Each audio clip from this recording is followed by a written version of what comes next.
I'm Leo. Welcome back to our yoga sequences. Yes, we're going to be practicing beginners class 8 today, and we'll be starting in Adho Mukha Svanasana. Leo's just going to explain exactly what equipment you will need for your practice today. Okay, so you'll need a chair. Sturdy kitchen or dining chair is fine. I've got a yoga chair here. You'll need 1 or 2 blankets to sit on at some point, and you may need to have a yoga brick, but don't worry, if you haven't got a brick, you can use a book, something similar. And I've got a yoga belt here. If you haven't got a yoga belt, you can use a dressing gown cord, maybe a tea towel, something like that instead. Yes, or a tie is very good. Oh, We've yeah, got a old tie tie. hanging out. Okay, so starting on your mat in Adho Mukha Svanasana. So as you can see here, Leo's sitting back onto her heels, and as we've explained in previous videos, that if your buttocks do not reach your heels, then place a cushion between the heels and the buttocks to give the body that direction. Reaching the hands forward, as you can see, Leo's cupping her hands to get a little bit more action in the arms. And just let the head release down. If the head doesn't reach the floor, then you can place a cushion, a yoga brick underneath the forehead. And just take a few breaths. So this is the beginning of your practice, so just let the breath become smooth and even.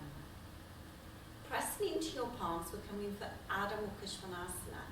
So coming up into a kneeling position, keep the weight into the wrists strongly, press into your palms, tuck your toes under, and come into your dog pose, Adho Mukha Svanasana.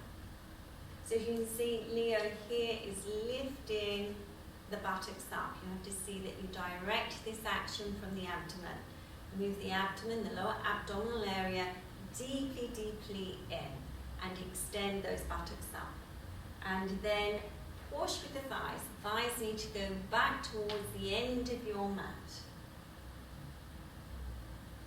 And breathe smoothly and evenly. We're going to bring the legs now towards the hands for Uttanasana.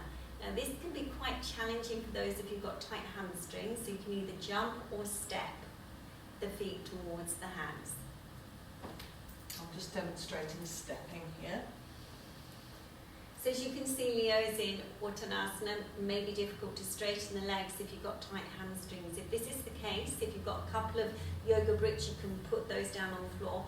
Or as you can see, Leo here is actually placing her hands on her shins. But what's really important about this action is you keep the lift of the front body and you extend throughout the front body, collarbones extending towards the front end of the mat. There's also a very important action here of moving these shoulder blades deeply towards the back waist. So just take a few breaths in this pose, extend through the legs, front and back legs, lift the buttocks up. Now coming out of the pose, keep the legs nice and strong, put your hands onto your hips, onto your pelvic rims, lift that chest, as we were saying about this action of the shoulder blades moving back and down. Keep that action as you come up into a standing position. Good. Okay, so we're going to come for Virabhadrasana I now. So Leo's going to face her chair. We're not going to need this at the moment. Or we can step into it. And a step into it, yeah. So standing at the end of your mat, turn your left foot just slightly, and then step your right leg forward. Right leg forward. Good. Okay. So when you're in this position, just see that your hips are becoming nice and level. And what I mean by that is the left hip's got to come forward, the back leg hip's got to come forward towards the front edge of the mat. You can see Leo is doing a posture which isn't quite good. You have to see that you get that turning action. Roll your shoulders back and down, lift your sternum chest up. And now arms up in Virabhadrasana. Reach up with the arms, push back into your back leg and bend your front leg. Now you may find as you go into this action that the groins are a bit tight, and if they are, the back heel will lift up. So you have to see that with this action, you push very strongly from the inner thigh all the way down towards the heel bone. So you get that traction action. And from there, you've got to lift out of your pelvis. Take a few breaths. Keep creating that square with the front leg, the angle. Take a breath in and come up. Okay, releasing the arms down. Stepping your back leg to your front leg. And now, coming back, again, coming to the other side. So you're going to turn your right foot and step your left leg forward. Be in this position. So same again. Be sure that you bring that hip round. Chest facing forward, hip facing forward. Look up, chest up. Extend those arms up into an Virabhadrasana action. Push into your back leg, and remember, sometimes this becomes very light, this back leg, so you've got to make sure you push and ground down into your heel bone. If you find that it affects your balance, then you can place a brick or foam block or even a folded blanket underneath your heel. Start by bending your front leg, lifting through the front body, pushing back into your back leg, lifting your sternum chest, and just take a few breaths. As you are ascending the spine, see that that outer left hip goes down a little more, a little more, a little more. But make sure you keep that action in your back leg, keep the action through your front body. And now taking a breath in and coming up. Step your back leg to your front leg. Good. And just stand in Tadasana, so with the feet together, just find your stance, find your breath, be aware of the grounded action from the feet all the way up towards the chest. See that the thighs are moving back strongly and that the chest is lifted. Soft inhalation, soft exhalation.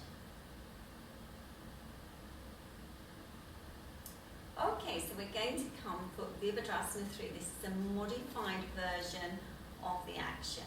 Virabhadrasana III is when we come into a balance in action. So we've already experienced Vira 1. We're going to go from Vira 1 to Vira 3. So step your right leg forward.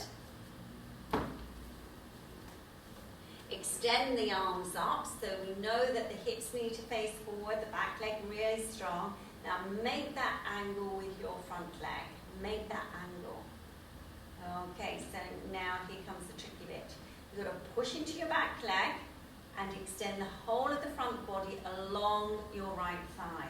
Reach as far as you can, but push back with the back leg as much as you can. And then step forward. So this is when you'll need the seat of a chair. So if you're absolutely a complete beginner, then this is exactly where you need to be with this pose. Onto a chair and get the levelness of the sacral area, the levelness of the hips, and then straightening that back leg up. Now, if your balance is good and everything's working well, then you can take your wrists to the very top end of the chair. So if you've got a chair with a bar like this one, then you can come into this action. You see a little bit slippy on this floor actually. You want to make sure your chair is nice and secure. Push back into your back leg, into the heel, push back into your standing leg so much. Okay, now when you come out, just as important to come out very gracefully. So bend your front leg and a good step back into Virabhadrasana I. So bringing the chair a little bit towards you to actually come out of the pose. And extend into Virabhadrasana I, and now taking a breath in and straightening the legs. And bringing the back leg to your front leg. Okay, I'm going to put the chair onto the mat this time, and start a little bit further back so I don't slide with the chair this time. Alright, so stepping your left leg forward. Coming for your Virabhadrasana I action. Good. Making sure those hips are nice and level. Pushing back into your back leg. Now here comes the challenge. Draw the abdomen back towards your spine as you reach the arms, the front body along that thigh, along the thigh. And then step forward. Put your hands onto the chair and lift that back leg.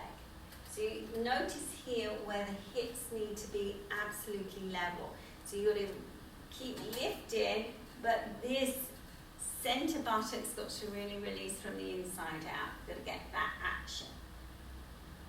And then, see, are you able to keep that strength, keep that action, and extend the arms towards the top of the chair if that's possible, and look forward.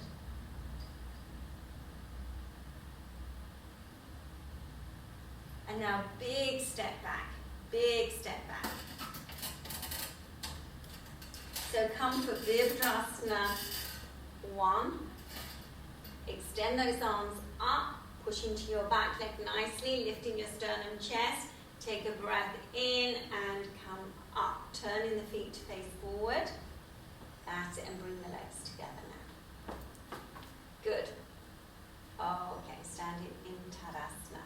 Okay, so we're coming for Uttanasana now. So we can come for Uttanasana as just releasing the back and extending with the arms folded. So Leo's going to demonstrate this action. So The arms folded. yeah. So this is the arm fold that you're coming to in your Uttanasana. Okay. So you need to take your legs really nice and wide. So a little bit further than hip width. Now lift up through the front of the thighs, through the front of the body, through the chest, being sure you're keeping those shoulder blades nicely down, and extend halfway. Now if you find this challenging, this halfway position, you've got to draw up with your lower abdomen, which is about 3 inches underneath your navel. Lift those legs, lift the front thighs, lift the buttock bones, and then let the back find its extension. Yes, keep in that action. Good. And then just letting the arms completely pull the body down, the armpit down nicely. Lifting the buttocks up. Good. Be sharp in your outer foot bones and just use this time to let the spine completely soften and release the tension. And when you come out of the pose, extending up, if that's a little bit too challenging, then when you're down in Uttanasana, you can release the arms completely and come up from this position. Good. Okay, well done. Good. All right, so we're going to come for the seated action now of Dandasana.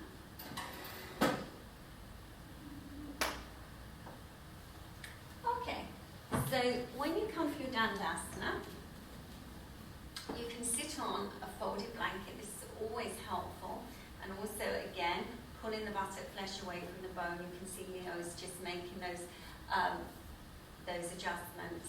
You kind of, once you get used to that action, you just do that automatically.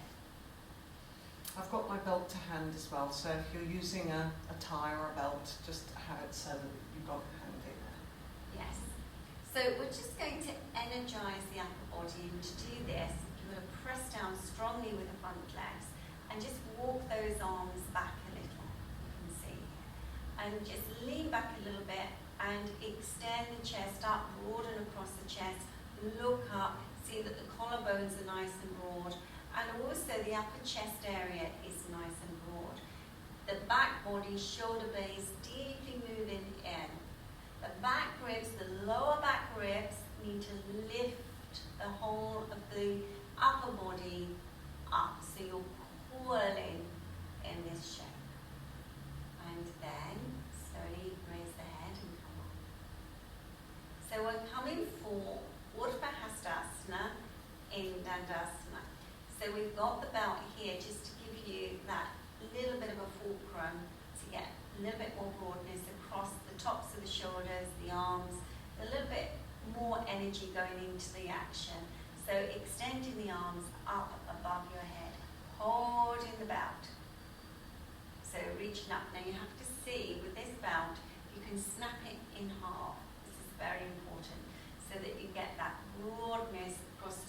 shoulders. When you're in this action, there's a lot going on in the upper body, in the shoulder sockets, but also the shoulder blades. You have to find that space to release them towards the back waist. So keeping that action nicely, lifting up, round down with the thighs.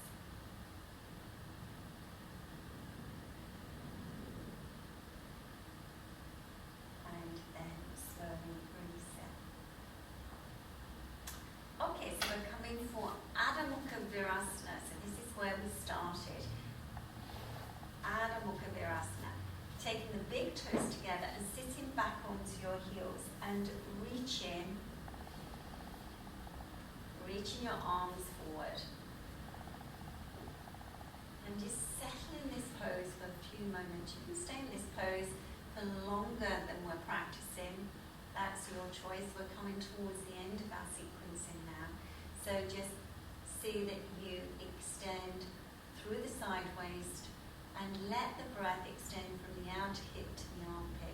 Each inhalation, settling any tensions that you may feel in the body. Just reaching into your arms and reaching back with the back of the pelvis. Soft inhalation, soft exhalation.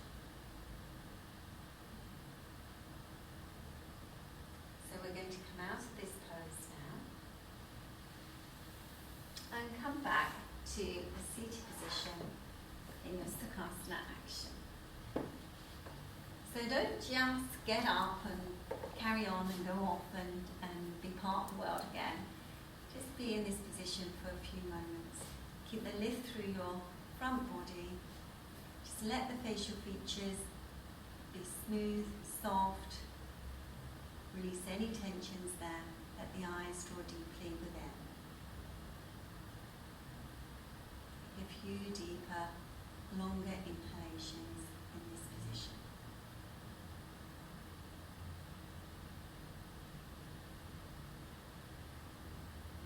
And we're going to now sign off, but you can continue with those slower, deeper inhalations before you leave your mat.